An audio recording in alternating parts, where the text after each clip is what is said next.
In this video, we are taking on Blunderman, and we're doing it in a little different fashion. We're actually going to be both playing on our Chestnut Evo, so we're basically playing an over-the-board game, but not face-to-face. And I'm very excited to see how these games end up. The game that you're about to watch on my channel is Game 2. If you want to see Game 1, make sure you go check out Blunderman's video. Also, if you're watching this between November 21st and December 3rd, Chestnut is having their biggest sale yet, and you can use code APEX to save 20% off of any of their products. Now let's hop into the game. All right, he has accepted the challenge, so of course we're going to go e4, and let's see what he's got for us. We were talking, he said that he switched up the Sicilian to the Caro-Kann, so let's see if he plays the Caro-Kann against us. If he does, I did watch him play against Nelson, and Nelson played the Von Hennen. Oh, okay. Yeah, of course. I told him that I don't have any book against the Pirk, that I just play off of, you know, opening principles. Let's go with this move. Going to play a Black Lion because Apex said he struggles against the Pirk. So I haven't played the Black Lion in so long, but I'm excited for this. And of course, here it is. He's hitting us with the Pirk. So I wonder if he's actually prepped in the Pirk. I'm not sure. But so what does this do? It attacks my pawn. Let's just go ahead and protect the pawn. Okay, he's defending his pawn. We're going to bring our other knight into the center. And we will be playing d5 or e5 on the next move, most likely. Now, there is an attack, f4. I really don't like to play against it. f4 is quite an annoying move. Knight's coming here. Interesting. I mean, I kind of want to play f4. This very much fits my style of play. f4 and then like play knight f3. Get the bishop out, castle. Yeah, let's play f4.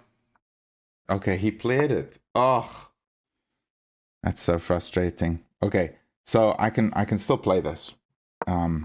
So queens come off and my king's in the center, but in the Pirk, it's totally okay having your king in the center. It's totally fine. When the queens come off, then it's not an issue. Okay. And now he's just gone there, and I do feel maybe I can just capture.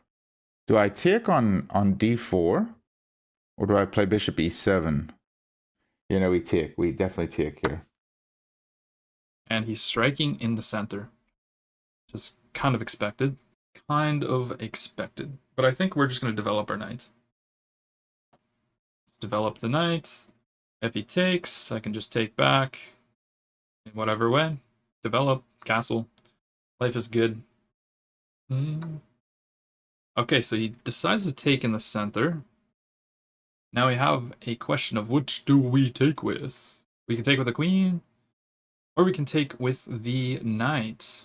Queen takes is interesting, just because if we take with the queen, there's no way for him to tempo it, which I like. So, I mean, why not? Instead of putting the knight there, I don't know, maybe that's not that bad. But I want the knight there so that he can't, remove the knight and then play, like, queen h4 check. So I'm going to take with the queen. I probably will just play this as standard as I can. Just try to castle and go for this. He's trying to decide whether he should take with the queen. And he did take with the queen. Now, is that inaccurate? Because I can play c5. Now, also, if I go queen e7, then his pawn is pinned. Then he maybe pushes. Or maybe he goes bishop d3. I think I'm going to play c6. And that just immobilizes his knight on c3. We can even think about long castles. Could be an option. I guess he could play c5, but overall, I mean, I have really good central control, and I like it. I'm playing very principled. This is how you probably should play against openings that you're not prepared against. Just develop, take control of the center, and get castled. Okay, so Pushes the pawn. He's trying to control the center. I don't really understand exactly. And I'm wondering if I can already play like e5. E5, d5, e5. I don't know. Probably should just develop though. I've got a feeling like he wants to play d5. If I put the bishop out, d5, maybe as a move. I also kind of want a long castle, which I don't need. I don't want to get too far down on the clock. Maybe we just go bishop to d3. I think that's a very simple move. Let's just go bishop d3. Try to castle. Like I said, just stay principled. Doesn't quite work. Okay, so he's just defending with the bishop. That makes a lot of sense. Do we try to castle here? That is the question. I think we do, yeah. The queen can always retreat to f2. Although if we castle, we need to be very careful of that diagonal so that we don't get pinskied. Okay, he's trying to castle. This actually makes me want to not castle short. I really want to attack him, if I'm being honest. I feel like e5 is definitely the best move in this position. Yeah, we gotta be very careful. Castling, he can push the pawn and we might get pinned. Yeah, I'm just gonna develop the bishop and then try to long castle. That is my plan. We do need to be careful of our bishop, or our queen. It doesn't have many squares. So we got castles. I think the position's pretty equal here. You're doing good on time. I guess if the question is, what's he going to do? Is he going to push e5 at some point? Tick, tick. Maybe my knight's just in a weird position. Okay. He's maybe thinking about castling queenside, which is fine with me. I'm going to castle. It's kind of expected. I mean, I might as well castle, right? Let's just be safe. Let's castle. The queen can still escape. Maybe king b1 can be a good move. Also set up some batteries on the diagonal. I just want to push my pawn as well. So I'm looking at like h3, trying to go g4, g5. It's quite difficult playing over the board.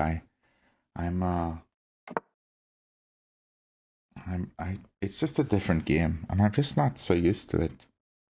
Okay, so now he's castled. Maybe we need to start pushing these pawns on the queen side. I mean, that's most definitely what we need to do.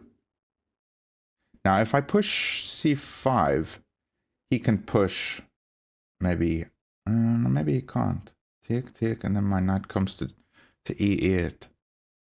Let's try this. I'm going to start an attack. f2 looks like a very tasty square for my knight. Don't think it's going to happen, though. He pushes the pawn. Yeah, this is kind of expected. But I can push my pawn. But he has intermezzo, doesn't he? Let's push. I'm not really too afraid. He attacks my queen. This was to be expected. Okay, let's slide the queen all the way back. He's just pulled across. And then I think we push here. And my attack looks like it's happening a wee bit quicker. Now he's kicking my knight. Yeah, but now we just offer a knight trade, right? Let's trade the knights. Open up my bishop. Yeah, he takes. And, of course, we're going to take back. He can be a little bit unpleasant here. I'm not loving it anymore. Okay, just pushes the pawn. So let's jump the knight in. Let's have an immediate threat. He's going in for an attack here. Am I concerned? Not a whole lot. We can maneuver our knight here just to defend h7. And now he's going to go queen h4. So we'll have to play h6, I think. Have to respect his attack. I think his pawn could fall here in the center. His knight on g5 is defended twice with that bishop and the pawn. So I was just looking like maybe I take on d5 with my knight and attack that knight, but he's got it well defended. And now here I think he's going to go h5 or queen h4 and then yeah, h6. Don't know what his continuation there is. He jumps the knight over. Wow. Knight's coming into action. What if I bring the queen? Push the pawn. Let's see what he does here. I want to get my bishop on that diagonal. A little bit dicey though. I don't know. Because he should not take. Okay, he just plays the pawn up. Interesting. So he wants to get the knight involved into the attack. I'm not taking that. I'm going to push h6. And now I can take on d5. Oh, he's kicking me back. Didn't expect that. Can I just bring the queen now? Let's offer a knight trade. Oh, he takes a pawn. Oops. Oopsies. We blundered a pawn. He's probably not going to move his knight. He did. Interesting. Okay, and now we're going to capture here. I like my position. And now I'm thinking I can actually just capture on c3, but his knight's now defending, so that's kind of annoying. Maybe we play bishop f5. He's got a tactic. He can check my king and pick that bishop up. Great. Great. Okay, let's push the pawn. Let's just shut him down. We need to get that knight out of there. So he's up a pawn. It's not the end of the world. He's playing quicker though. Knight goes back this way. Push the pawn. Trying to open up my bishops. This is what I'm doing. There's a potential hook on h6. So if I play queen g3, bishop h4. Okay, time is equal. I think we're just going to go rook f1 and then push the pawn. So bishop g5, he just takes with his knight. Maybe that's okay. I can open the h file maybe? I don't think there is much of another option. The other option is king h7. I'm just gonna do this. Maybe king h7 was better. I don't know. f6. Oh, he wants to trade there? Yeah, I guess that makes sense. Go ahead and take with the knight. Keeping our bishop pair. Pawn takes. Push the pawn. Try to open up a rook. Yeah, so his rook's gonna get very active here. And maybe he's playing h4 now.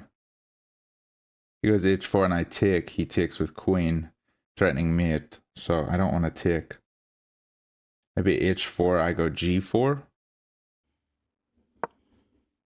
But g4 just leaves it very vulnerable. Yeah, so I think we just go here. Make some air for our king. And it also blocks his also blocks him in a wee bit.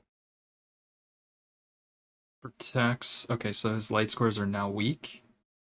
Although I can open up my rook now. I'm gonna do that. I think his king's becoming very unsafe. He's got to take, otherwise I can play g6 and he's cooked. Not entirely sure what's going on here.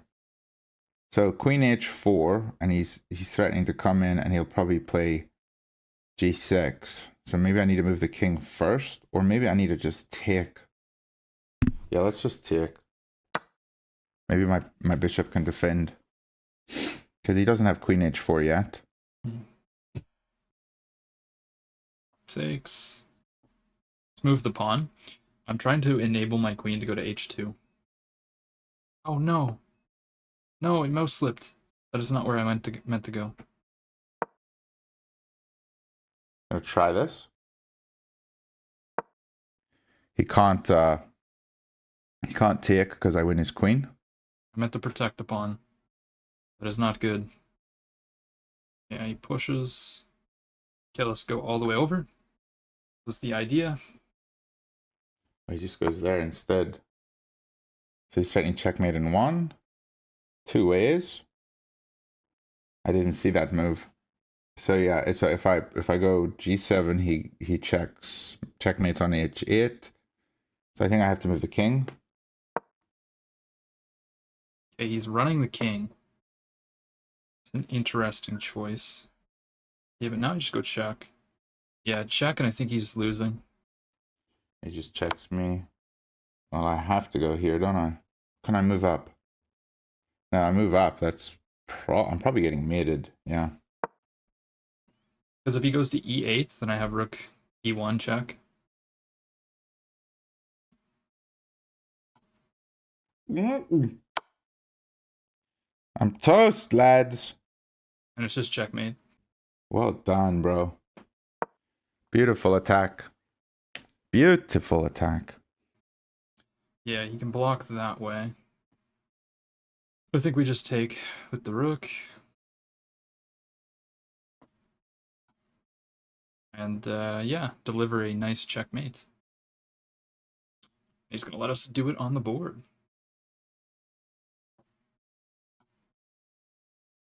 Checkmate. Good game. Well done. There it is. GG. Okay, wow, that was a wild game.